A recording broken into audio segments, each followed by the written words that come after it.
Olá, sejam bem-vindos a mais um episódio do Café com Punch, onde eu convido convidados e a gente toma e tem punch, tá bom? E meu convidado de hoje é nada mais, nada menos que ele, Abner Henrique. Tudo bem, Abner? Bater palma primeiro e aí cumprimentar, porque o cara é... Abner, eu fiz questão de convidar você para esse primeiro projeto aqui que eu tô fazendo, porque você foi o cara que viu meu primeiro Open Mic. Lá no Season 1. Season 1, E, tipo, quando eu assisti você fazia o texto da Larissa Manoela. Nossa, Puta, verdade. e eu não sei se você lembra, eu cheguei a mandar uma mensagem pra você um tempo depois, né? Falei, mano, esse texto da Larissa Manoela é muito genial. Cara, eu lembro, a gente fazia eu lembro que o Season 1 era um lugar um pouquinho difícil de fazer, né? Nossa, total. Porque era muito comediante assistindo, e daí, tipo, quando tem comediante na plateia, sei lá, o nível de exigência sobe, né? E ali foi o meu primeiro show, e eu acho que eu só fui bem porque, tipo, 89% dos convidados eram meus amigos. O Season 1 é um lugar muito pequeno, assim, muito pequeno. Então, tipo, 7 pessoas já tá lotado. Já era bastante. E aí tinha, tipo, gente do meu trabalho e da faculdade. Uhum. E aí eu fazia uma piada e eles iam. E eu achava que eu tava arregaçando, tá ligado? A galera te incentivando, né? Incentivando. E eu, tipo, por um lado isso é errado. Não sei se é errado, mas porque eles estão apoiando, né? Ou não. Não é errado, mas também não te dá uma noção muito real do que é a vida fazendo comédia. Né? O stand-up mesmo, né? Mas eu acho que essa parte ela foi, tipo, bem importante pra mim, porque se eu tivesse ido muito mal, eu não teria continuado. Uhum. Né? Tanto é que no segundo show, no Season também, foi uma bosta, né? Que é padrão mesmo aí, já do Season, né? Tipo, que é muito difícil fazer lá. E aí eu falei, mano, se deu certo uma vez, pode dar certo de novo. Uhum. Se tivesse dado muito errado no começo, eu ia falar, puta, mano. Eu não abala a confiança, né? Mas você tinha falado do texto da Larissa Manoela. Esse texto, eu lembro como eu pensei nele. E é uma coisa que eu gosto muito de fazer. Porque essas motos sempre vai vazar, com certeza, né? Não? Ó, o microfone é bom, já tá cá. Ele falou que diminuiu a sensibilidade do microfone. Ele é mal criado. E aí, tipo, assistir televisão, eu acho que é uma coisa que me dá muita ideia de piada. Porque, mano, eu não assisto muito TV aberta hoje, não sei você. Mas a televisão aberta tem muita coisa que é muito engraçada. Sem intenção de ser engraçado. É engraçado exatamente porque você vê o quão fabricado e o quão artificial tá aquilo. Só pra gerar audiência, né? O negócio e algumas coisas que, por exemplo, eu lembro que, acho que era um domingo, eu tinha almoçado lá na casa da família da mulher do meu pai e a gente tava na sala vendo a TV. E aí começou a passar o Domingo Legal. E aí o Celso Portiolli, ele foi na mansão da Larissa Manoela em Orlando. Cara, ele tava uma mansão em Orlando. E ele tava mostrando a mansão dela. Só que depois você repara na matéria que a intenção deles, na verdade, é anunciar que a mansão dela tá pra alugar. Então, caralho, então ele fez um zap móveis do programa, tá ligado? Ele tá mostrando os quartos e a Larissa Manoela falava assim: não, esse quarto aqui é muito bom, abriga até uma família inteira. E aí eu achava engraçado o jeito que ela falava da própria casa. Parecia que ela tava... Tipo, alguém que ela não queria mais, assim, só se desfazendo. Ela tá trabalhando no quinto andar. E aí era mais fácil anunciar, né? E aí eu comecei a pensar sobre a personagem dela, como ela se tornou uma figura meio que adorável, a Larissa Manoela, sendo que a personagem que ela fazia era a filha da puta, né? Demais. E daí que eu criei a premissa de que ela era racista. Mano, e tipo, pelas vezes que eu vi essa piada, ela tem... aqueles dois momentos que a maioria dos comediantes, que, na minha opinião, pelo menos, que faz esse tipo de humor, gostam. Tipo, o primeiro é o choque, mano, você falou isso. E depois ri porque foi muito engraçado ao ponto de você pensar, mano, essa mina tá sendo racista, tá ligado? Esse personagem, foi um personagem que você disse que foi muito amado, assim, né? Sim, sim. A galera gostou bastante. Nossa, que intérprete. Mano, ela sabe ser racista, tá ligado? Exatamente. Ela sabe. É digno de aplauso, né? É difícil ser racista. Não, e eu acho engraçado, porque a intenção dessa piada era meio que tratar como se fosse óbvio. Uma coisa que às vezes nem todo mundo parou pra pensar. Então quando você fala, então, porque você sabe que ela é racista, né? Às vezes a pessoa não sabe, ela não parou pra pensar naquilo, mas quando você fala, mano, pode crer, faz algum verdade, sentido isso. essa personagem tá meio estranha, Tá meio assim, estranho odiar um preto do nada, assim, nesse nível. É estranho. E aí, tipo, aí eu tinha visto esse texto seu, eu falei, caralho, acho que você tinha até convidado um pessoal da sua faculdade também, que aí você tava no comecinho do set da faculdade de História. Ah, verdade. É porque, tipo, pra quem não sabe, nas primeiras noites de Open Mic que a gente faz, a gente tem essa obrigação de levar convidados, né? Sim. Então, tipo, eu levei no começo, tipo, meus primeiros, sei lá, 3, 4 meses na comédia, eu levei todos os meus amigos, velho. Cara, Todos, assim. Eu levava de Mauá, quando não tinha de Mauá, eu levava da faculdade, quando não tinha, eu levava meus amigos da época que eu ia na igreja. Chegou a repetir alguma vez? Assim, Sim, tipo, alguns amigos meus foram em vários shows e eles sofriam. porque era a mesma piada. Não só porque era a mesma piada, às vezes eu até mudava, é porque muitas noites de Open Mic, todo mundo vai mal, sabe? É um show horrível, é um show muito cansativo, tá indo um monte de cara ruim na sequência. Fora, é porque, tipo, se já é cansativo quando eles respeitam o tempo. Sim. Né? Quando não respeita, você fala, mano do céu, isso não vai acabar hoje. Alguém avisa pro Salsicha que ele já tá 15 minutos no palco.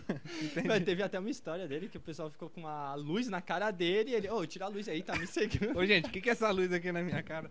O cara não desce do palco. Não desce. Eu admiro os caras que conseguem estourar o tempo na primeira vez. Porque na minha primeira vez no palco, eu nem tinha 5 minutos ainda. Tipo, como é que você conseguiu pensar em 12 pra estourar? Mas será que isso daí não é porque você... Como você já conhecia, né, o stand-up, você já tinha uma base, já assistia. né? E aí, na minha opinião, acho que os caras que começam, assim, história muito tempo, acham que é só subir e contar uma história. Sem a preparar. Então vou lá e quando terminar a minha história eu saio do palco, que aí acaba a minha vez, tá ligado? Não tem essa. O cara não coloca punch nenhuma, ele só vai falando, só vai né? falando, porque no churrasco é engraçado, né? E às vezes nem é, a pessoa só ri pra ficar sem graça. Um monte de história que a pessoa só ri pra ficar sem graça. Não, eu ouço isso direto, do tipo, mano, meus amigos me acham engraçado. Acho que eu vou fazer stand-up. E eu penso, bicho, não tem nada a ver, mano. Tem muito cara, como que é? Tava falando uma vez, o Zene, ele é totalmente sem graça, assim, na vida real, assim. É que ele aprendeu a ser engraçado, né? Tipo, Sim, ele aprende a fórmula, né? Aprende a fórmula e, tipo, ele não é esse cara descontraidão.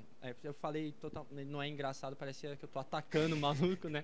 Não, tipo, ele é um cara mais na dele, introvertido, né? E aí ele, no palco, ele sabe ser engraçado, as pessoas riem das coisas que ele fala. E não é só porque você fez sua tia rir que, mano, você vai estourar. Então, e na verdade, você falou essa parada de introvertido, muitos familiares meus se surpreenderam quando descobriram o que eu fazia. Porque falaram, ué, o Abner, mas ele fica sempre na dele ali.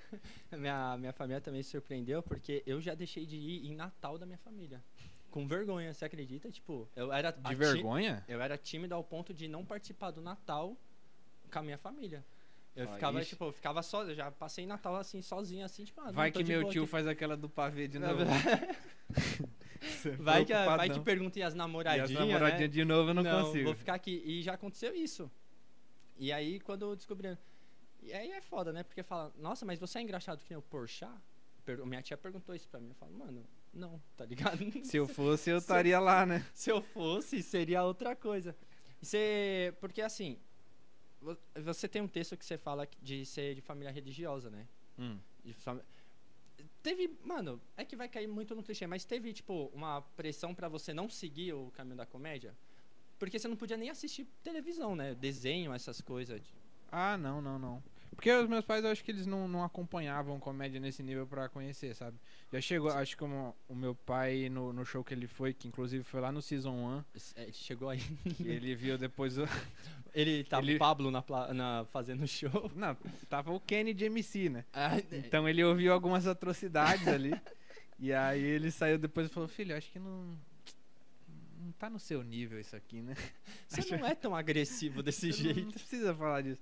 Mas eu já sabia imediatamente que, tipo, a comédia, na verdade, como ela é uma forma de arte, ela permite que você faça o que você quiser com ela. Então você pode seguir o caminho que você quiser. Se você... Tem gente que faz humor religioso, por exemplo. Tem gente que faz humor gospel. O Paulo Zamparo, por exemplo, é um cara que ele ele faz muito show em igreja. Então, tipo, já tem gente que faz mais pra um nicho, sei lá, o Léo Lins tá só fazendo humor negro. Então, tipo, dá pra você pegar e transformar no que você quiser, mano. E eu acho que exatamente essa liberdade de, tipo, mano, você tá no palco segurando o microfone e naquele momento você pode falar o que você quiser. Não tem ninguém pra te filtrar, não tem ninguém pra te censurar. É o seu momento ali, né? E é uma anarquia que te dá uma adrenalina e ao mesmo tempo é perigosa porque você ainda assim tem que seguir uma certa fórmula. Você não pode só sair falando livremente, você tá obrigado a fazer as pessoas rirem e ter uma certa quantidade de risadas por minuto. Então, tipo, isso já, mano, não tem outra carreira. Se eu tivesse fazendo qualquer outra coisa, eu estaria imaginando como é que seria se eu estivesse fazendo show agora. Então, tipo, no começo você já imaginava indo pra um lado mais da comédia, assim. Sim. Tipo, uma vez que eu decidi... Na verdade, foi até meio tarde. Acho que eu tinha 21 anos quando eu fiz meu primeiro open mic.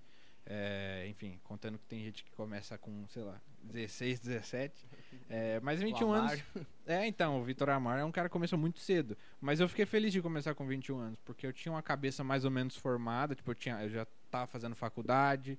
Aí eu tinha acabado de sair da igreja. Então, eu já tinha opiniões um pouquinho melhores... para que de alguma forma isso pudesse refletir. E essa decisão que eu tive de falar sobre ter família religiosa é de pensar que muita coisa que eu fiz na minha vida, pra mim é óbvio, mas pra muitas pessoas é esquisito. Tipo, você não podia assistir Pokémon? Tipo, não, mano, não podia assistir Pokémon. Não podia assistir. Até então parece um desenho inofensivo, assim. Tipo, eu não entendo as referências de Dragon Ball até hoje, quando as pessoas falam. Eu acho isso engraçado quando porque você fala. eu não assisti, não podia assistir Globo. E tipo, agora tá tarde demais pra assistir todos os episódios agora pra entender Agora eu já uso as referências sem ter assistido. Já vejo um gordão, já chamo de Majin Buu, sendo que eu nem sei quem nem que é Majin sabe, Buu. a Majin Buu é aquele verde, né? É aquele verde, que é o irmão do Piccolo. E aí... Que mora num casco, né? Ele e o Vegeta, é assim que eu fico sabendo. E aí... Mas é legal. A minha família... A única coisa que meu pai falou quando eu comecei a fazer stand-up, eu tava fazendo faculdade, né? Então ele falou assim, não vai largar tudo, né? Que você tem. Até porque você já tava no final da faculdade, né? Eu tava no meio ali. No meio. Mas daí eu tipo, falei, mano, vou guardar uma carta na manga aqui, pelo menos tirar meu diploma. E aí depois eu me sinto mais livre pra tentar, de fato. E aí quando eu vi que eu tava conseguindo ganhar mais com a comédia do que com dando aula de inglês que eu tava fazendo, aí eu já decidi, tipo, não, vai ser isso daqui. E aí chegou a pandemia e me demitiu do meu emprego que eu tinha, então... Agora começamos do zero, inclusive o Mário Vergara tá contratando professor de inglês. Olha só. No curso dele, não sei se quiser eu te mando o link depois. Vou precisar. Agora, esse negócio que você falou, né, que agora, pelo menos até um pouco antes da pandemia, você tava ganhando mais dinheiro do que com aula de inglês. Essa virada aconteceu rápido, né, tipo, pro comum, que é da história dos caras lá atrás, foi meio que rápido pra você. Mano, você não tá ligado disso, mas a maioria das minhas amigas paga um pau enorme pra você. Das suas amigas? Das minhas amigas. Por quê? A Isabela paga um pau pra você e pro Luca. Mais pro Luca, né, porque ela tem interesse no Luca. Que ela, tá no Jokes, né? Foi engraçado uma vez que o Denison, ele chegou assim e falou, e essa amiga aí, que não sei o que, ele viu o Instagram, né? Aí eu falei, mano, se quiser, né? Ah, não, ele tinha visto o Instagram depois que ela foi no show lá no laboratório, quando ela ainda era lá em Moema.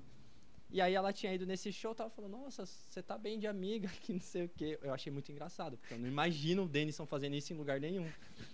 Aí, beleza. Aí teve um dia que eu mandei mensagem pra ela assim no WhatsApp, ela respondeu com áudio. E o Denison tava do lado. Aí ele falou, deixa eu ouvir isso aí. Aí eu falei, tá bom. Aí ela falando, não sei o que, ele é muito bom, não sei o que, mas meu sonho de consumo é o Luca, tá ligado? Algo assim. Que legal que você tá expondo ela dessa forma aqui. Não vou falar o nome dela. Não. Você já falou, cara. Não, dela? Ah, eu falei, ih, cara, é verdade. Aí, Johnny, você não queria nada pra editar? Temos uma surpresa. Não, mas pode deixar porque ela é tranquila com esse bagulho, então... E aproveitar, inclusive, pra mandar um beijo pra minha namorada, que com certeza ela vai ficar puta com esse trecho. Mas é nóis, amor. Não, mas na época ele tava solteiro. Sim. Você tava solteiro, né? E, cara, aí você começou a namorar. Quanto tempo você tá junto com a mina? 6, vai fazer 7 meses agora, 7 meses. Caralho, foi como? Ela mandou alguma mensagem, tipo, Foi no naquelas Instagram. perguntas do Instagram? É, e daí, Foi tipo... de pergunta mesmo? Não, foi tipo direct. Ela Ah, foi mandou direct mensagem, normal. a gente se encontrou e depois, um tempo depois. Mas, tipo, é uma pessoa da hora de se conviver, tá ligado? Porque a gente conhece várias pessoas pela internet. Só que, tipo, geralmente é uma pessoa que você... Ah, beleza, conversa ali, tchau. É, Até mais, hein? Ah, um abraço. Inclusive, um dos textos que eu mais gosto de você, sendo tecnicamente falando novo, de ser tímido, né? Não é que eu sou tímido, é você não é legal de conversar. Tá Exatamente, esse foi um caso. Era uma mina, eu tava solteiro na época também, uma mina chamou no Instagram, a gente foi se encontrar, e a gente teve a gente foi no cinema, eu acho, foi assistir Minha Mãe é uma Peça 3, odiei aquele filme. Foi tudo ruim naquela noite. Esse é aquele filme do Hassum? Ou Do não? Paulo Gustavo, Do Paulo Gustavo. que faz a mãe dele. E aí, 3 vezes, olha só. Que Ele na não primeira, satisfeito. ele ainda não falou coisas suficientes como a mãe dele. Então ele tem mais Precisa coisa aí. pra falar. Você vai fazer um vlog de 78 episódios. 78 Dias das Mães. E aí, tipo, foi um encontro estranho, tá ligado? Porque, sei lá, não... Não teve aquela conversa. E aí quando eu ia tentar puxar alguma coisa, tipo... E aí, você me conheceu onde? Porque ela tinha me chamado no Instagram. E ela falou assim, eu não lembro. Nossa, do nada. E aí eu Você fiquei sai meio com assim, uma tipo, pessoa, eu vi você. eu vi você em algum lugar, eu acho, sei lá, acho que, não sei. Caralho, mano. E daí eu me desanimei muito de conversar com a pessoa. Aí saiu o texto. Você tem uma facilidade, né, pra pegar. Não sei se é uma facilidade, porque se eu falar isso, pode até menosprezar o trampo que você teve de antigamente, né, de estudar e os carai. Mas, tipo, quando acontece alguma coisa, você consegue fazer uma piada assim, com aquilo que te incomoda, né, Então, é engraçado você falar isso, porque eu sentia dificuldade de fazer isso, na verdade. Sério? Eu sentia que as pessoas iam, sei lá, a pessoa fazia alguma coisa e já ia escrever um texto. Sei lá, o cara pulou de paraquedas, o dia que eu pulei de paraquedas. Foi Abraço fazer não sei o quê. O dia que. E eu não conseguia fazer isso. Eu, sei lá, ia viajar, eu passava por uma situação constrangedora. Por exemplo, teve uma vez que eu tava com a minha mina e o meu carro quebrou perto do motel. E daí eu falei pro Gui Preto na época. Ele falou, é bom que te rende um texto, né? E na época eu pensei, não. Não rende. Eu não conseguia, tipo, pegar, beleza. Foi engraçado, mas como é que eu vou transformar isso numa história que seja interessante pra mim, sabe? É claro que eu poderia contar coisas. Mas nem tudo me interessa, sabe? Não sei se você sente isso. Você escreve alguma piada e fala... É uma piada que eu acho que até funcionaria, mas tipo... Não gosto muito dessa piada. É tipo que nem aquelas pessoas que chegam e falam... isso é engraçado, faz isso aí no seu show. Tipo, a pessoa que não tem nada a ver fala... Mano, você fala por educação, mas isso não é interessante pra eu fazer, tá nem tudo que é engraçado é interessante pra mim contar no palco, assim. E aí, acho que é um nível de exigência próprio que a gente cria, né? Você Só sempre que teve aí... isso? Ou... Não, então, eu sempre tive. Só que aí, com o tempo, quando eu comecei com essa prática de postar vídeos semanais, e aí eu me vi na necessidade de estar criando coisa nova sempre, eu comecei a, pelo menos, entender o meu ritmo de, tipo... Eu acho que eu consigo pegar esse acontecimento, se eu tiver uma punchline boa, eu só preciso de mais uma pra valer a pena falar isso. Se eu tiver 2 punchlines pra uma história, já tá ótimo. E aí, quando você conta ela e vê que tem um espaço aqui no começo pra uma punchline menorzinha, e cabe uma outra aqui e uma outra aqui. E aí, de repente, você tem uma história de, sei lá, 2 minutos, que tem 5, 6 piadas que estão ok.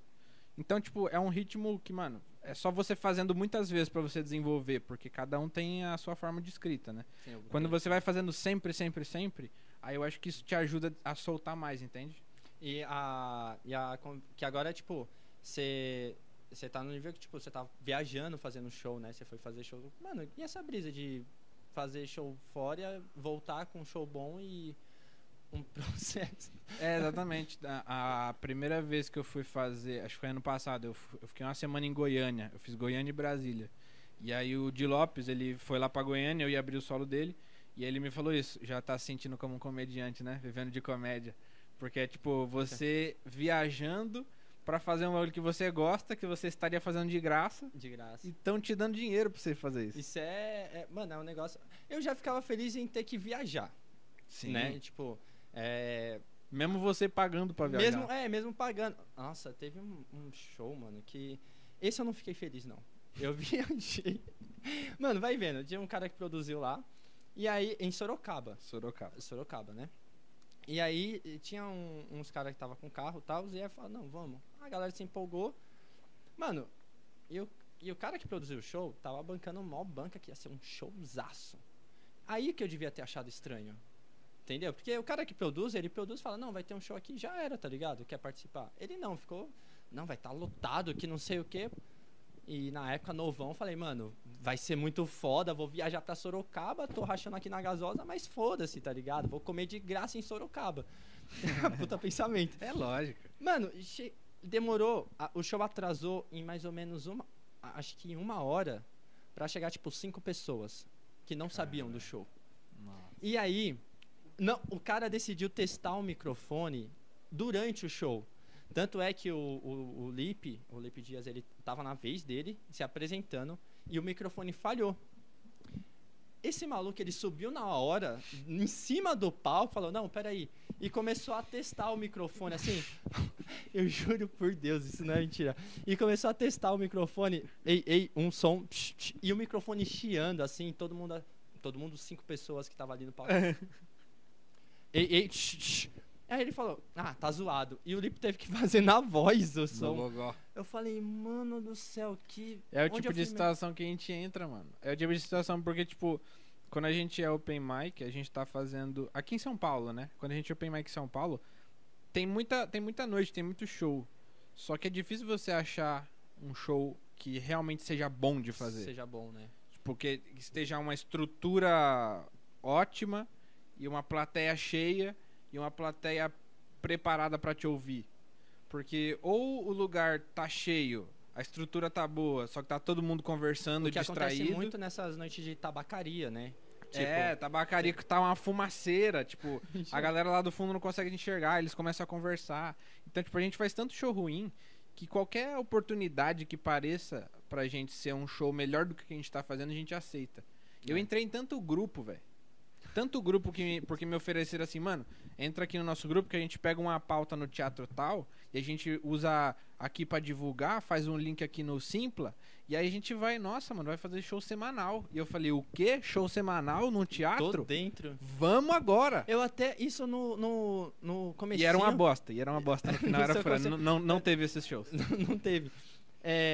Eu não sei se é disso que você tá falando mesmo, mas, tipo, no comecinho eu até fiquei surpreso, porque, tipo, eu sempre vi você como um cara mais na sua mesmo. Bom pra caralho, assim, que destoava já da maioria dos comediantes que tava começando no mesmo período. E aí você entrou em um grupo que eu falei, mano,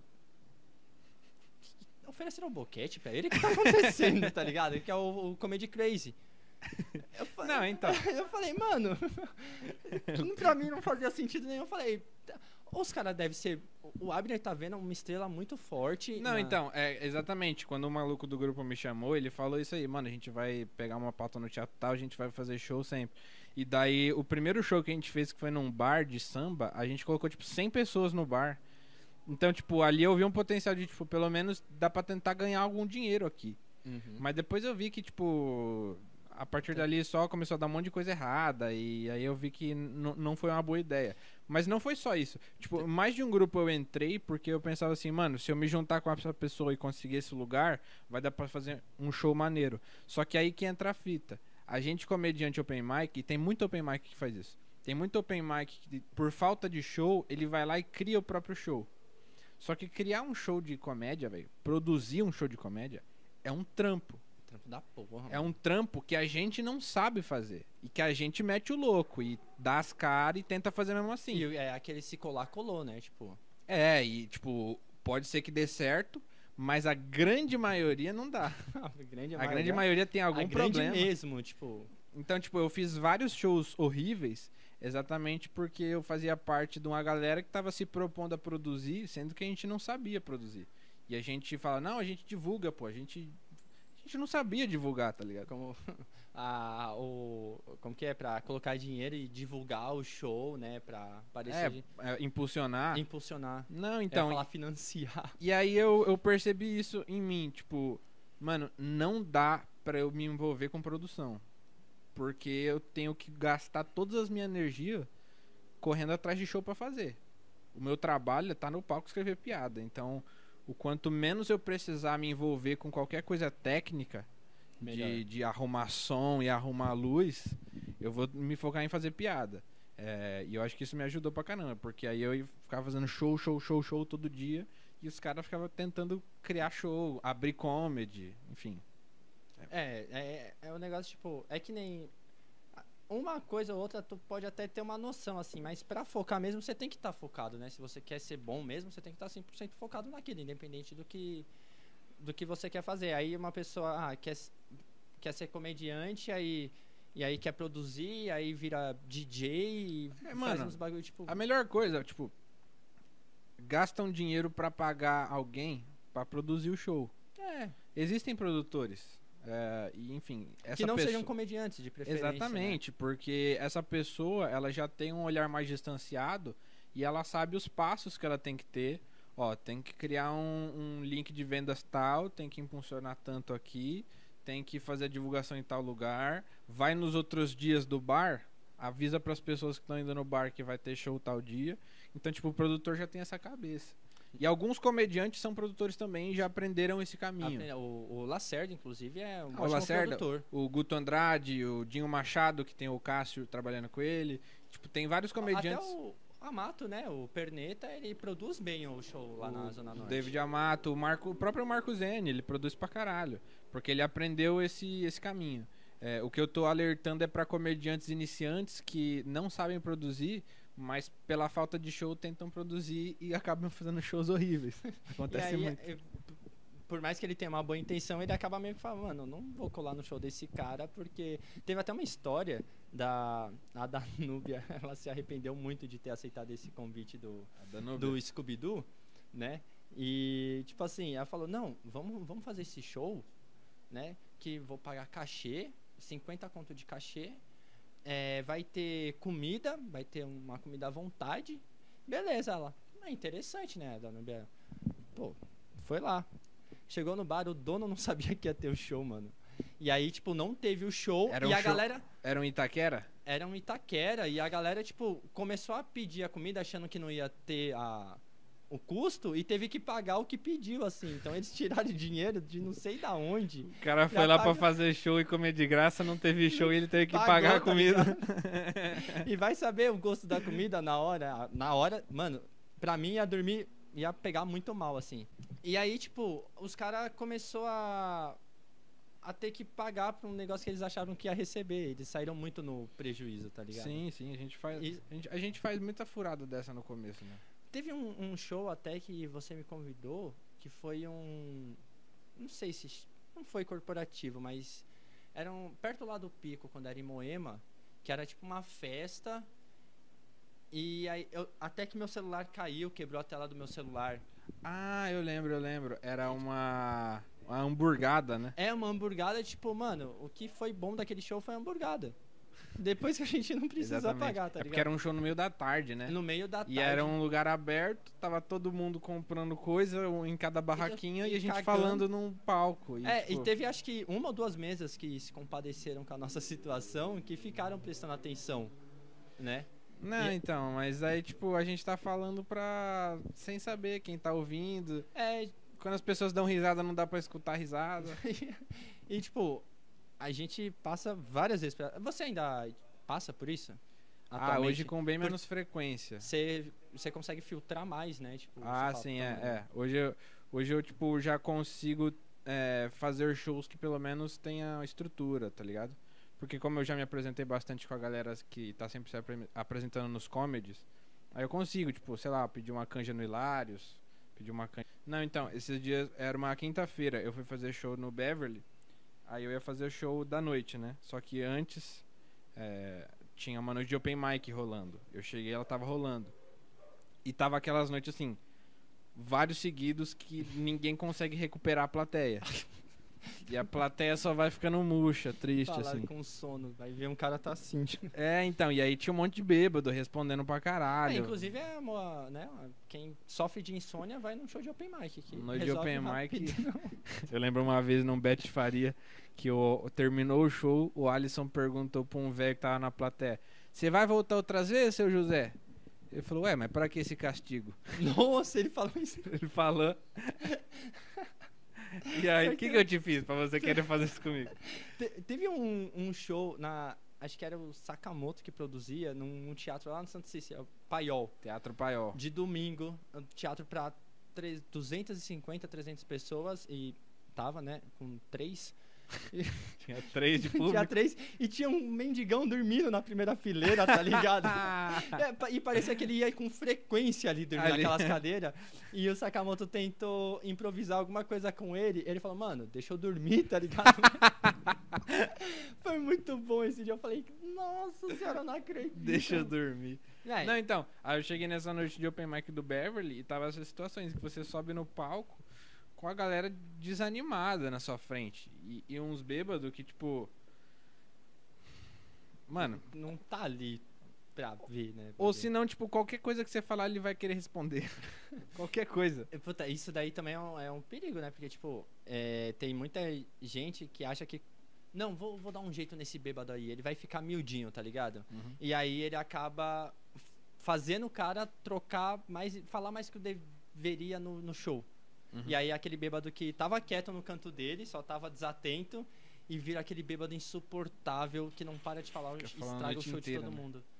Não, então, eu acho que... Só que eu acho que também é um bom momento pra você se provar.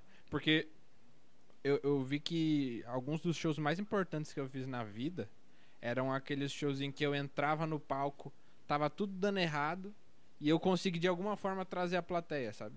Teve um show que eu vou fazer em Pirassununga. Caralho, interiorzaço. E tava tipo, era um balcão, tava lotado e o som não tava muito bom. E aí a galera não tava dando risada, sabe? Com o cara que abriu, o comediante que veio depois, a galera tava meio dispersa, não tava ninguém prestando atenção.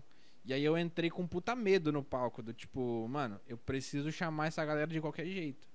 E aí você começa a falar gritando, tentando falar pausado pra galera entender, e aos poucos eles foram começando a rir, tá ligado? Aí dá uma outra risada e de repente, uma risada mais alta, dá um aplauso.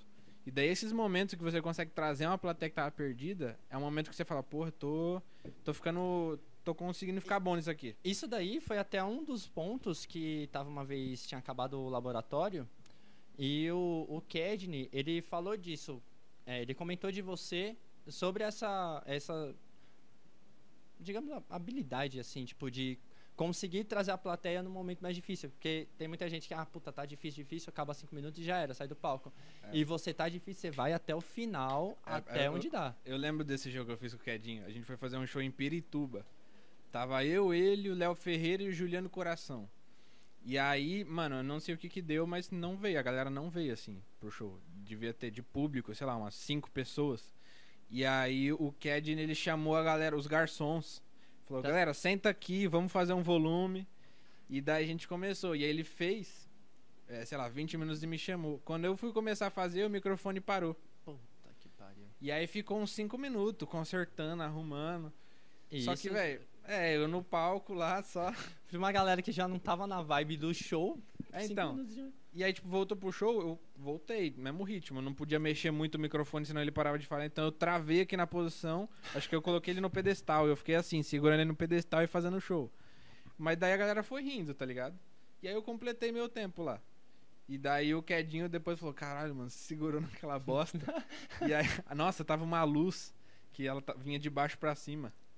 Então ficava uma sombra na tua cara. Parecia que você tava contando uma história de terror, tá ligado? O Léo Ferreira também, tipo, o microfone falhou com ele também. O Juliano Coração fez sem microfone. Ele preferiu, falou, mano, não vou nem tentar, que essa bosta tá amaldiçoada. Ficar falhando, acaba mais dispersando do que ajudando. Mas é isso, mano, isso é viver de comédia. É tipo, saber que esses shows, os caras falam, mano, isso daqui vai pagar minha conta de luz. Então, mesmo que seja uma bosta, tem que ir até o final. Isso daí também já é bom pra galera alguém que nem faz, mas tá pensando em começar também, tipo, falar, mano, será que isso é pra mim mesmo, tá ligado? Será que eu quero gastar 50 conto de gasolina, chegar lá no interior e não ter show? Que, mano, isso acontece e a galera acha que não. A galera acha que é só chegar e você tá dando canja nos 4 amigos, tá ligado? Não, tá maluco. Você recebe muita mensagem de comediante que tá começando, quem quer começar? Recebo, sempre recebo. Porque você começou a estourar, acho que Eu não sei porque eu não acompanhava tanto o Comedy Central. Mas você é um dos caras mais novos que entrou, né? No Comedy Central. Não sei. Quando eu fiz Comedy Central, se eu não me engano, foi 2019, eu tinha, tipo, sei lá, 1 ano e meio, 1 ano e 7 meses de comédia. Por aí. E você... no palco, sempre parece que você tá muito seguro de tudo que você vai falar. Mesmo quando é noite de teste. Ah, eu discordo. Sério? Eu estive em todos os shows meus e eu sei quando eu, tipo, tava mais nervoso e eu começava a falar mais rápido. E aí não funcionava, eu acelerava e continuava não funcionando. Pra falar que não... Teve um só que eu achei que você realmente acelerou o texto. Foi um show que a gente fez... Acho que em Mauá, que a Michelle tava produzindo. Que o Diguinho era convidado. Aquele show tava chatinho, né? A galera tava, tipo... A galera dava uma risada bem fraquinha. Você soltava uma piada, era uma risada bem curta. E aí eu começava a tentar falar mais. Mas, tipo, eu lembro... Nessa época eu nem tinha tanto texto, eu acho. E aí é mais o nervosismo de, tipo... Quando você tem pouco texto, você tá começando... E aí você vê que a situação tá difícil... Você pensa, caralho, eu não tenho um plano B, tá ligado? Esse é o texto agora. Esse é o texto que eu tenho. Que é tudo que eu tenho. É muito difícil ver você improvisando assim alguma coisa. A não ser quando já tem uma piada, aquela do callback da faculdade. Eu improviso bem pouco, assim. Tipo, atualmente eu tenho sentido um pouquinho mais a vontade de, tipo, entrar e falar alguma coisa com a plateia que não tem a ver com a piada, só pra meio que trazer eles, assim, sabe? Mas é uma coisa bem aos poucos, porque eu costumava improvisar nada, assim. Tipo, tudo tinha que estar planejado, escrito antes, tá ligado? Mas isso é, tipo, uma forma pra você ganhar uma... Como se fosse uma casca, né? Tipo, um plano B ou C, talvez. Tipo, esse texto não entrou, esse daqui também não, vou ter que ganhar a galera no improviso, Então, eu uso, na verdade, como pra entrar no palco, sabe? Porque, tipo, por exemplo, quando você entra... eu sinto isso, quando um cara que tá antes de mim, ele fala muito alto, ou ele grita muito, ou ele tá se movimentando pra caramba, e eu sou o contrário disso. Então pra mim é mais difícil entrar depois de alguém que tem energia alta, porque a minha energia é baixa. Então eu sempre, tipo, começo falando devagar e falo alguma coisa séria, que não seja piada. Eu me apresento, falo de onde eu venho, tal, e aí eu solto a primeira piada quando ninguém tá esperando. Porque aí a pessoa entende qual que é o meu tom de voz, entende qual que é o meu ritmo. Então, e o improviso às vezes te ajuda, porque às vezes você pega alguma coisa do que o cara tá falando antes de você.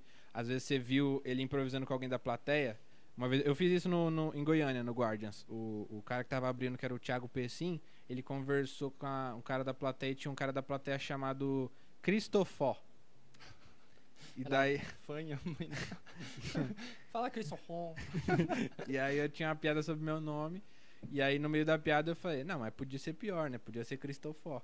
Aí a galera foi... E daí, tipo, deu um aplausão, né? Porque, tipo, foi um improviso ali na hora, né? Uhum. Essas coisas, tipo, são detalhezinhos que eu fui aprendendo com o tempo, que aquilo te ajuda muito. Fazer uma piada local sobre Goiânia, isso me ajudou pra caramba. Já pesquisar o bairro, né? Onde você vai fazer isso. Eu faço isso bastante com o Di, porque, tipo, eu vou abrir o solo dele, e aí no final tem o Piadas pra Família. Aí quando a gente vai fazer em outro lugar, a gente às vezes pergunta pra alguém, produtor local, notícias atuais sobre o lugar, e a gente escreve uma piada pra lá. Então a gente foi fazer em Manaus, a gente pegou vários vídeos dos prefeitos deles.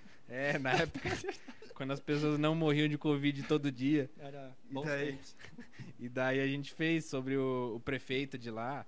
E a gente fez isso em outros lugares também, Campinas, tem uma história de Campinas. E isso ajuda muito, mano. Porque é uma piada só que você faz no começo que já traz a galera pra você imediatamente. Ainda mais quando é uma piada local, né? Uma piada regional. É. Teve esse negócio de improviso. Acho que a última vez que eu fiz... Acho que foi 2 semanas atrás. Quando você tava fazendo o texto do Craque Burro. No Beverly. Sim. Cara, quando você falou do Ronaldinho, do passaporte. Fala, Paraguai.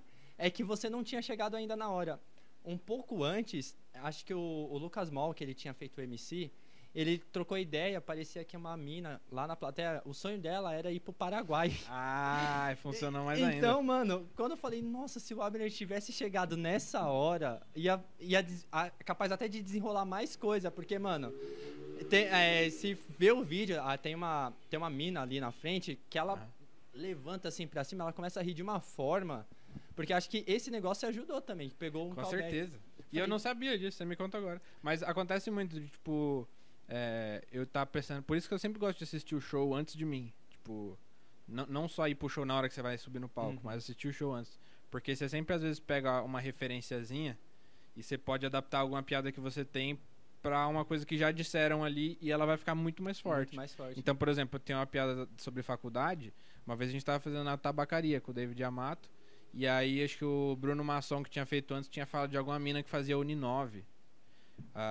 E aí, tipo, uma vez que eu trago callback com aquela mina, falando da Uninove de novo, foi tipo, a galera foi no teto, assim. Então, tipo, são detalhezinhos que fazem muita diferença. É interessante até, tipo, que eu acho da hora assistir as pessoas, né? E tem gente que prefere mais ficar lá fora, né? Então isso daí é bom até pra você pegar o contexto, né?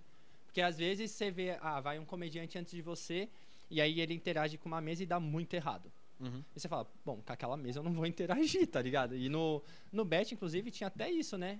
Tinha a galera ali, sei lá, da primeira fileira da direita que não queria participar de nada, aí subiu o comediante e forçava a interação.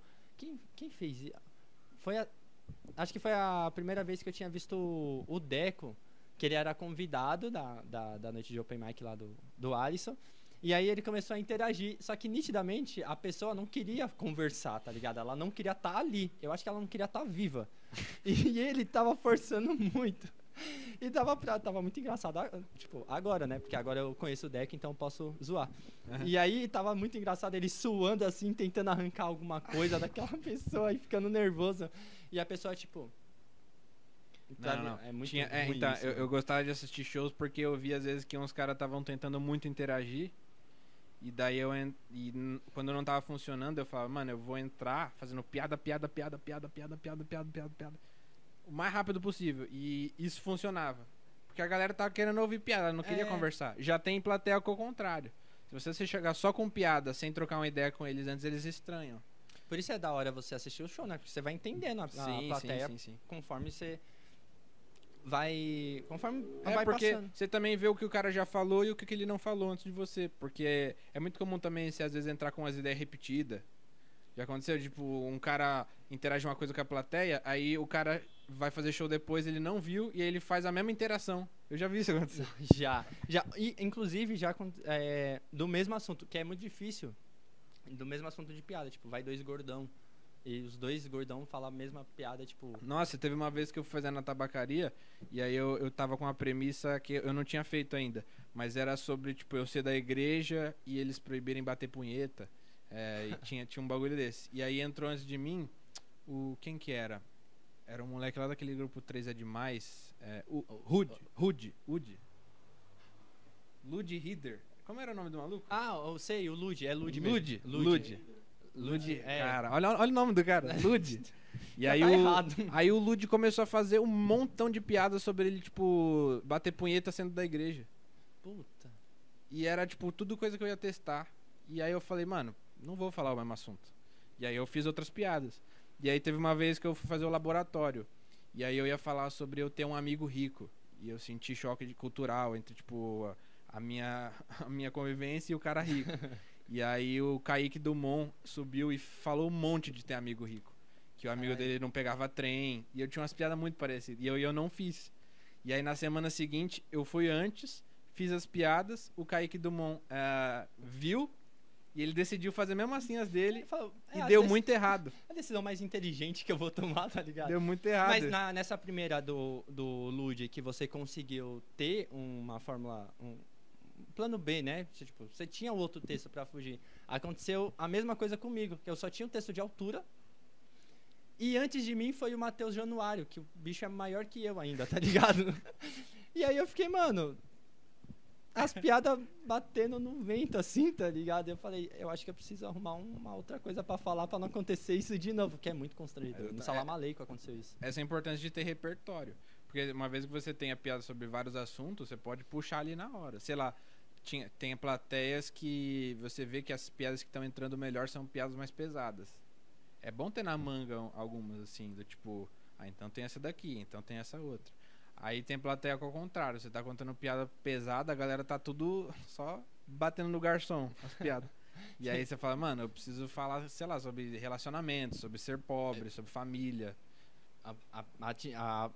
E tem as pessoas que acham que estão fazendo piada de humor negro, mas só estão agredindo mesmo gratuitamente. Eu tenho muito medo de fã de humor negro, porque fã de humor negro às vezes é umas pessoas muito psicopatas, assim. Eu vou até falar isso, porque eu já falei, inclusive, até pra ele. Falei, mano, para de agredir a plateia, tá ligado? Não precisa falar desse jeito não com as precisa, pessoas, cara. Que mano, todo mundo, eu falo, o Kais, não faz isso, mano. Não faz, pelo amor de Deus. E aí, no The Villa, tipo, ele era produtor lá da noite, The Villa. E, tipo, colava uma galera, tá ligado? Uhum. Nem sempre pra assistir o show, mas colava e assistia o show. Uhum. E, às vezes, sentava umas minas da hora até, na parte da frente. E, do nada, ele começava bem assim, e aí, sei lá, você tá solteira, não sei o quê. Aí a pessoa falava, tô. Aí ele... também, mó vagabunda, tá ligado? Do zero, né? Do gratuitaço, eu falava, mano, cada interação no Devil lá, cada interação que o Cass fazia, todo mundo falava, não, por favor, porque eu sou o próximo, tá ligado? Não faz isso. E aí fudia pro próximo, porque o próximo comediante, ele subia no palco, a plateia ficava assim. Vai chamar de vagabunda também? Tá ligado? Um grande abraço pro Cass Batista aí, né? Abraço, né? Esse pau no cu. Essa vagabunda. Esse vagabundo. Teve uma vez que ele falou das tetas da mina no pau. Não, essa é a fita, porque, tipo, cara, então, interação, eu sempre achei difícil, assim, eu não costumo fazer muito. E eu admiro quem faz. Porque interação exige um monte de coisa ao mesmo tempo. Exige, primeiro, que você tenha tato social, pra não agredir a plateia gratuitamente. Segundo, exige um pouco de objetividade, porque tem uns caras que querem começar a ficar entrevistando a plateia durante muito tempo e não vem piada nenhuma. O IBGE é comedy, né? O IBGE, o cara só fica perguntando coisa só. Beleza, e a cor do seu carro? Vermelho? Beleza. E seu filho, como é que chama? E daí... Caralho, então, o cara nem tem filho pra fazer piada, mas então, ao mesmo tempo, você tem que ter objetividade e, tipo, conseguir deixar claro pras pessoas o que vai ser o show. Porque também existe o perigo do cara começar a conversar com a plateia e fazer algumas pessoas da plateia entender que é pra ficar conversando o show inteiro com o comediante. Então você tem que deixar claro, tipo, o resto do show só fala quando te perguntarem. Então, tipo, o trabalho de quem tem que fazer a interação no começo é muito difícil, mano. Pro cara fazer com qualidade, é bem difícil. O Rodrigo Marques faz isso maestria, né? Tipo... Sim, o Jansen, o Luiz França faz isso muito bem também. Então, tipo, mas é difícil. E todos esses são caras que estão muito tempo fazendo. É estrada, né? Pra você conseguir fazer isso, precisa de estrada, né? E não, sei lá, falar que a mina tem peito grande do nada, assim, gratuidade.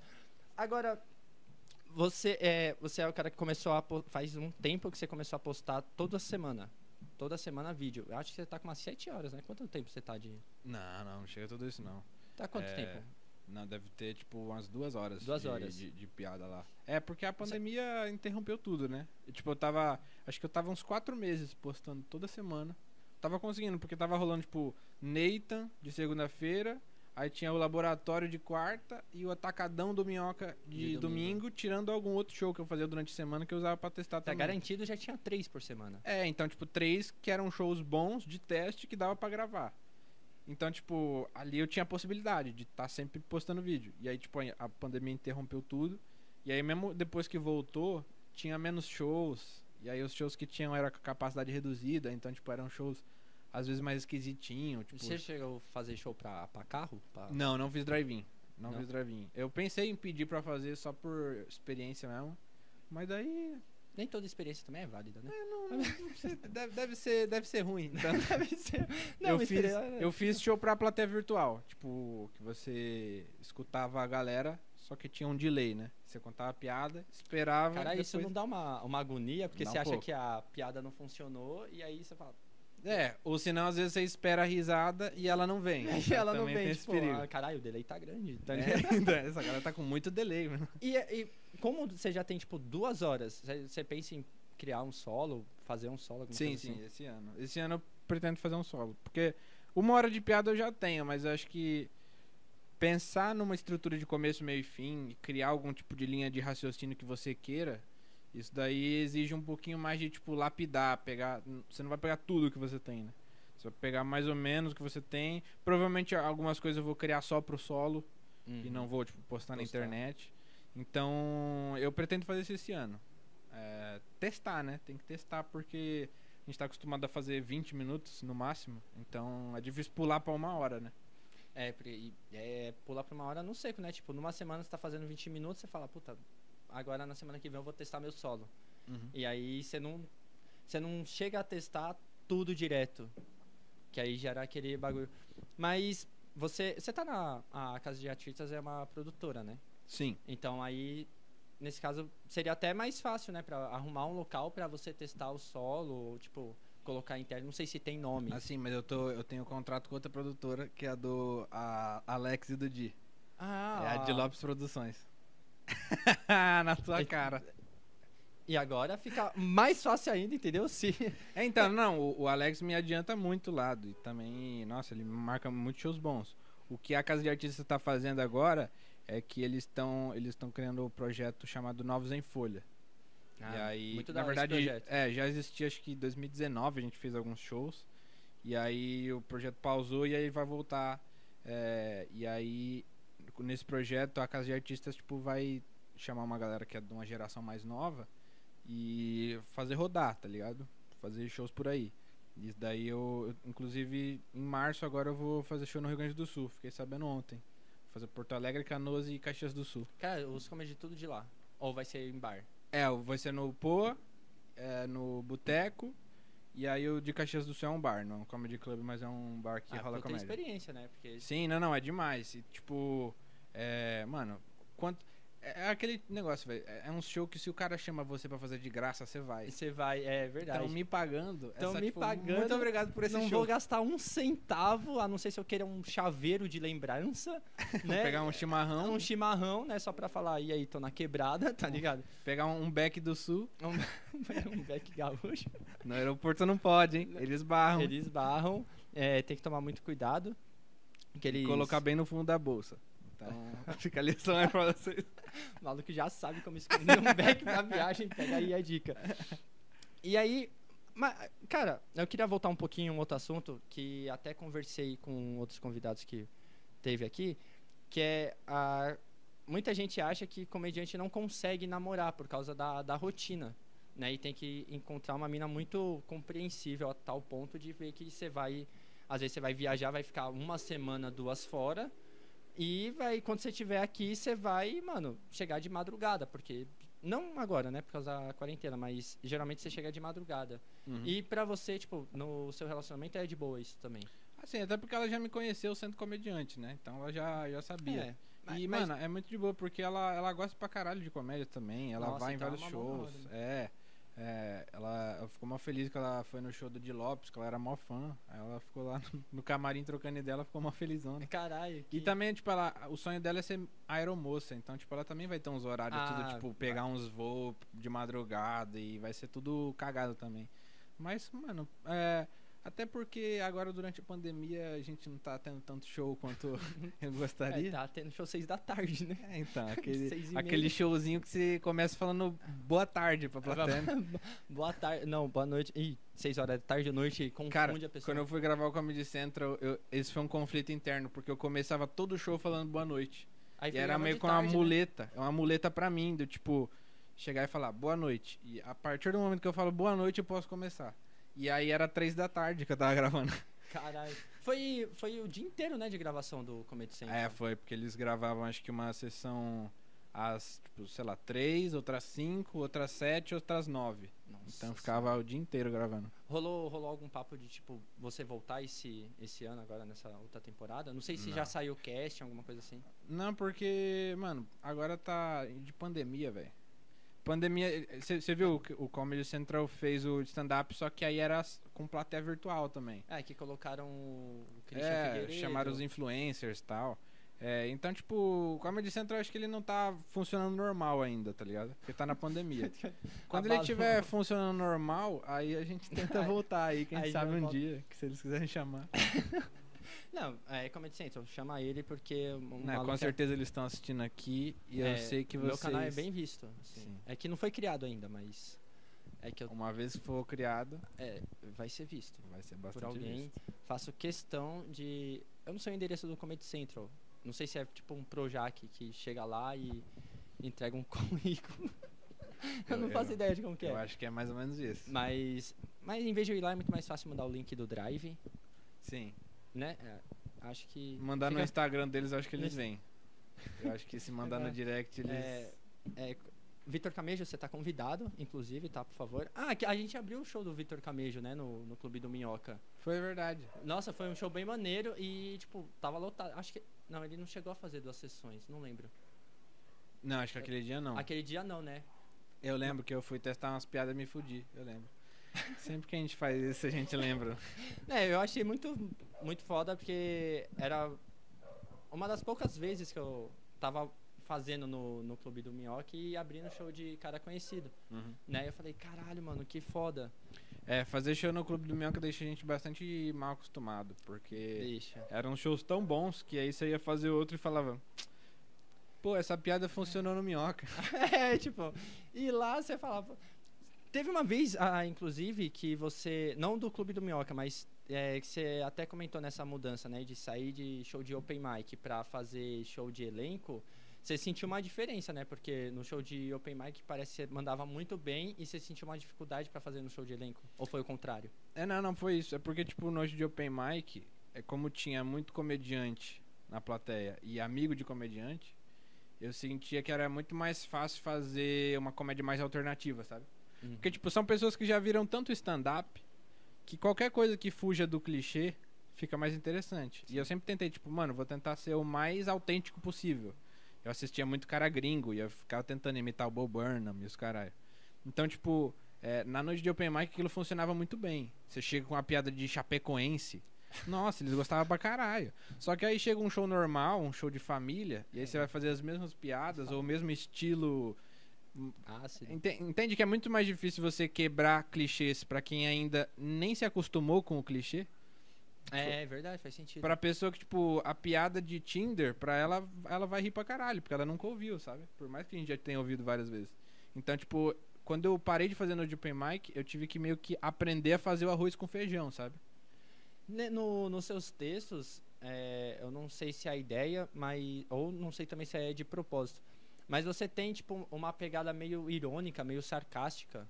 Inclusive eu tava até conversando com a Isabela, né? E a gente entrou num senso comum que você, tipo, você lembra muito o jeito do Orochinho, que é um vlogger, não sei se você já ouviu falar dele. Eu já ouvi falar, mas nunca vi. Puta, mano, é muito engraçado, que ele é muito debochado, bicho. E você falando, mano, quem faz um passaporte falso, tá ligado? E esse jeito debochado é muito engraçado. Então, eu acho que esse é o tipo de humor que mais me atraía no começo, sabe? Tipo, quando eu comecei a assistir stand-up, sei lá, com 12 anos. Quem você assistia assim, tipo, que você viu Todo que era mundo, debochado? todo mundo. Tipo, de debochado tinha muito o Rafinha, né? Que ele tem o sarcasmo muito forte. Eu gostava do Maurício Meirelles. Enfim, ele tinha muita coisa boa que ele falava que o cara vendia as coisas no semáforo. E ele fala, mas tem umas coisas que você fala, mano, será que você vai vender isso aqui? Tipo, o cara tá no trânsito, ele fala, mano, eu tô puto. Só uma coisa vai me fazer feliz agora. Um Bob Esponja. E ele tinha essa piada aí, tipo, esse tom de voz, de tipo, tirando o sarro de alguma coisa que é meio mundana, eu sempre me atraí por isso. E eu acho que é meio a base do humor de observação, né? Você pegar uma coisa que tá no dia a dia de todo mundo e encontrar o detalhezinho que ninguém... E é muito difícil você fazer isso com qualidade, do tipo... Encontrar aquela observação que ninguém fez, sabe? Cara, eu acho que é que eu acho que eu não sou muito de observar, mas teve uma coisa que eu observei, que eu até tô escrevendo sobre isso.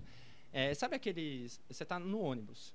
E aí, na janela do ônibus, tem aquele adesivo, né, das pessoas e que tem assento preferencial. E no banco, tipo, tem um desenho do cadeirante. Uhum. Tipo, não faz sentido o cara levantar de uma cadeira e sentar na outra, tá ligado? E eu falei, mano, isso é muito engraçado. Os caras Você não... cedeu o seu lugar pro cara cadeirante, pegar ele no colo, colocar. Não, por favor, saia dessa cadeira desconfortável, sente nessa aqui. Eu tinha uma premissa sobre, acho que eu nunca cheguei a desenvolver, mas que sobre essa plaquinha, porque na plaquinha tinha algumas que tinham um quinto elemento, né? Porque tem a gestante, deficiente, idoso, mulher com criança de colo, e tinha alguns que tinham obeso. E aí tá escrito assim, pessoas com IMC maior do que 140. Os caras E eu ficam- falava, mas como é que eu vou saber?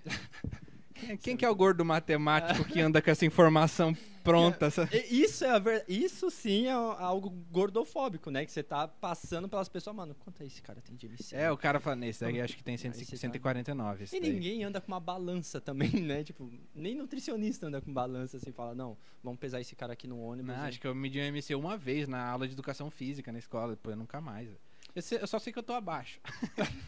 Mas e pra medir IMC você precisa do quê? Do teu peso e da tua altura. Aí tem que colocar o quadrado e dividir um pelo outro, né? Não, lembro. mó jet, dá o lugar Não, pro eu sou gordo de e já humanas, era. meu, eu Não, sou de ou humanas. deixa o gordo em pé, é É, mais fácil. tem que de alguma forma se esforçar, né? Passou a vida inteira comendo, agora quer sentar? Não, arque com suas consequências, tá ligado? Um grande Que nem abraço a- por Jansen Serra. O Jansen. Inclusive que isso também lembra até uma piada, acho que é da Mel Maher, que ela fala que sem querer tive filho, sem querer escorreguei na rola e tá ligado? Isso é muito engraçado. Tipo, mano, o cara, com exceção dos caras que tem hipertireoidismo, né? Que aí Não, eu tô tentando consertar. Aí você merece o lugar. Se É. não for isso, você não merece. Exato. O Ronaldo, ele só foi perdoado quando ele começou a engordar muito, porque ele deu uma entrevista chorando, falando que tem hipertireoidismo. Eu lembro, o Danilo Gentili tinha uma piada sobre isso, você viu? Não, Tipo assim, vou começar a explicar tudo da minha vida assim agora. Minha mãe me pegou na cama com um traveco e falou, que isso, filho? Eu falei, que eu tenho hipotireoidismo. Ela falou, então tá bom. Então, tá desculpado. Você pode usar como desculpa pra tudo, né? Cara, tem um negócio assim, eu não sei como que é a sua relação com... As drogas. Era exatamente isso, porque tipo, Exatamente isso? Era isso que eu, tipo, eu não sabia como entrar nesse assunto. Mas já que você tá espontâneo, né, livre... Porque quando você passou correndo naquela hora, eu falei, caralho, eu nunca vi o Abner desse jeito, tá ligado? E aí, tipo, porque você não era um cara que fumava. Não. E aí, Não, era de uma família religiosa, conservadora. E aí, você conheceu o Gui Preto. Não foi... Não foi ele? Não foi ele. Não foi ele. As pessoas acham que eu sou facilmente influenciável. Eu não sou, não. Não, tipo assim, não influenciável, mas assim, você... Você acha que ele tinha me apresentado? Não, na fala, verdade... "Mano, experimenta aí." Não, na verdade, tipo, eu fiz faculdade de história durante 5 anos. Então, você tipo, resistiu tanto. tinham Foi- pessoas fumando do meu lado o tempo todo. E na comédia também. Os caras sempre... A primeira vez que eu conheci o Thiago Ventura, ele tava me oferecendo, eu falei, não quero. Ele falou, sua bicha. Ele Caralho, falou assim. E aí... Mas eu nunca... A questão É que eu tenho tipo, hipertireoidismo. Não gosto. eu tenho hipotireoidismo, então eu posso fumar. Então, mas... Desculpa. Não, claro que antes eu tinha um certo preconceito até por vir de uma família religiosa, conservadora. Eu falei, não quero fazer mal pros meus neurônios desse jeito. Sendo que, tipo, a gente come um monte de coisa que faz já. Come batata frita. O nego toma café pra caralho, fala, essa maconha faz mal. Mas um dia eu tava com meus amigos lá em Mauá, uns amigos, tipo, da vida mesmo. Tipo, eu ia na igreja na época com eles. E depois eles saíram também. E daí eles me ofereceram um dia, isso foi tipo dezembro de 2019. E daí eu aceitei. E tipo, na hora eu nem senti nada a primeira vez que eu fumei. Tipo, eu só fiquei mais calmo. Eu lembro que eu tava mais lento pra fazer as coisas. Mas não, tipo, foi prazeroso. E daí outra vez, aí acho que a segunda vez foi com a galera da comédia, foi lá no clube do Minhoca. Aí acho que a Paty que me ofereceu, aí tava o Gui, tava o Patrick, enfim, uma galera. E aí, tipo, ali foi a primeira vez que eu fumei, que eu realmente senti os efeitos, assim. E eu senti que um desses efeitos era, tipo, eu começar a trocar ideia mais com as pessoas e, tipo, ficar relaxado, sabe? Não ficar... Porque eu tenho um pouco de ansiedade. Tipo, quando eu vou conversar com alguém que eu não conheço, fico meio trêmulo, assim. E eu tava tranquilo. E eu via que eu falava muito mais, eu ficava mais comunicativo, eu começava a analisar mais as coisas, sabe? Cara, então você ficou muito mais observacional do que você Começou a aguçar algumas coisas, porque, tipo, às vezes eu pensava em um assunto de uma forma um pouco mais rasa, E quando eu tava chapado, eu começava a discorrer sobre, entender por que eu me sentia daquele jeito. E eu falei, caralho, mano, e quando você ia ouvir uma música, era muito mais prazerosa. Quando você ia comer alguma coisa ou tomar alguma coisa, o gosto ficava muito mais aguçado. Cara, é tipo que aumenta a tua assim. Acontecia isso quando eu fumava e andava de skate. E aí eu conseguia ver a movimentação do pé no shape de uma forma, eu falo, mano, eu tenho que mexer o pé pra cá. E aí fazia. E aí quando eu fazia. É muito uma observação de chapado. Eu fazia a manobra e parecia muito em câmera lenta. Eu falava, caralho, eu sou o Tony Hawk, bicho. Tá ligado? Era muito bom, assim, tipo. Então, se tem um bagulho que você acha engraçado, tenta ver esse mesmo bagulho chapado. Pra você ver se não fica muito mais. Fica muito mais. Chega um nível de. Cara, sensacional. Então usem drogas. É isso que a gente queria trazer aqui hoje. Acho bom até terminar, né, com essa mensagem que fica familiar, né? Sim, sim. Né? O Abner, que é o cara mais de família que eu conheço, né? Ele... Um beijo pra minha avó, que com certeza tá assistindo isso chapadaça. Vou fazer. Mentira, minha avó é muito crente, ela jamais faria isso. Você fez um vídeo rimando com a sua avó, né? Você entrou e começou a rimar do nada. No começo da pandemia, minha avó tava em casa, e aí eu gosto muito de, tipo, mano, a minha avó acha ela muito engraçada, muito engraçada. Então, qualquer coisa que eu tenho pra provocar ela, eu só quero que ela fale alguma coisa. Então, eu chegava e fazia uma... Quando eu não tinha nada pra falar, eu só chegava nela e falava, vó, a vida é difícil, né? Ninguém falou que ia ser fácil. Do nada, assim. E só pra ela ver assim, mas não é muito difícil também, não. E eu achava engraçado os diálogos que começava do nada, sabe? Então, aí eu gravei um vídeo fazendo rima só... destruindo a minha avó. Porque ela dava risada disso. Ela ri desse tipo de humor, né? Que eu lembro que você tava contando. Você fez um history contando uma piada, acho que de pum pra ela. Qualquer coisa que tenha escatologia, piada de bosta, peido, ela dá risada, assim. ela dá muita risada. Caralho, que foda. Cara, se eu conto uma piada escatológica pra minha avó, eu não tenho onde morar. Não tem, assim. E nesse negócio você falou que você começou a só encher o saco da sua avó, porque qualquer resposta dela ia ser engraçado. Eu não lembro desse dia, mas teve um dia que minha tia até hoje comenta que quando a gente morava num apartamento, minha avó chegava do trabalho. E aí era eu, minha irmã e minha prima correndo em volta dela. Porque ficava feliz que ela chegava e ela queria, mano, sei lá, ver Fantástico, tá ligado? Não, vó, que não sei o que, não sei o que. E aí minha tia falando, não, deixa a avó de vocês em paz. A gente não deixou, né? E aí ela pegou a cinta, ela deu uma que acertou os 3 de uma vez.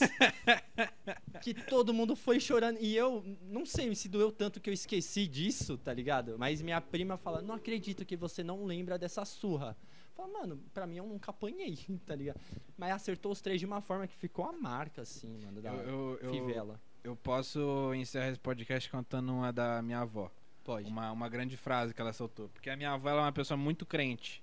Então você não espera que ela vai falar alguma atrocidade. Ela é uma senhorinha crente, na dela.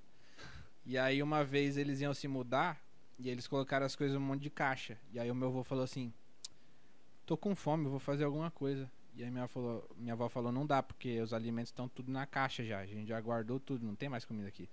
Você, mas não dá pra fazer um macarrão, não? Alguma coisa? Ela falou, não tem como, Raimundo. Já tá tudo em cima, tá dentro das caixas já. Aí eu falei, então eu vou fritar um ovo. Aí ela falou, só se você fritar o teu. Caralho, não nada engraçado. Eu acho muito engraçado quando é um velho dando essas respostas. Né? É muito engraçado. Abner, eu quero agradecer você ter topado participar aqui desse meu projeto aqui do podcast, né?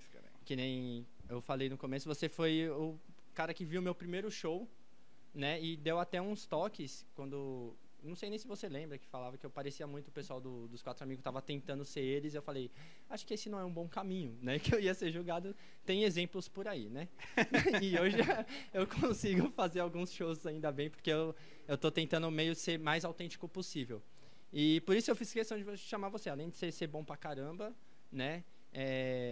Aliás, eu quero roubar uma pergunta sua que você sempre faz no seu podcast. Cita 3 comediantes que você gosta muito, assim. De qualquer? Cara, tem o Frank Boyle, que é um escocês que eu gravei um podcast sobre ele. As pessoas podem escutar, inclusive. Vai estar o link na descrição. Um outro que eu gosto muito é o Patrice O'Neal. Nossa, esse maluco, esse gordo é muito engraçado. Eu acho que ele é o que mais me faz dar risada de todos, assim. Puta que pariu. O especial dele, de 2011, né? Elephant in the Room, que, enfim, lançou uns meses antes dele morrer. Ou lançou depois, acho que lançou depois que ele morreu, né? Mas enfim, ele tá, tipo, mano, no auge, assim, tipo, tava prestes a morrer de diabetes, só que ele tava num nível de experiência com a plateia. Meu Deus, as interações que ele fazia são de outro nível, assim. Conseguia ser só porrada, né? E ele tinha um humor bem pesado também, algumas piadas de humor negro, é bem ofensivo e genial. E um outro cara que eu gosto muito é o Greg Giraldo. Puta, esse que era amigo do Patrice O'Neal. Eu me identifico muito com a capacidade dele de, tipo, pensar em um assunto sério e conseguir escrever uma piada boba sobre aquele assunto que é sério. Tipo, ele tem uma, sei lá, sobre política.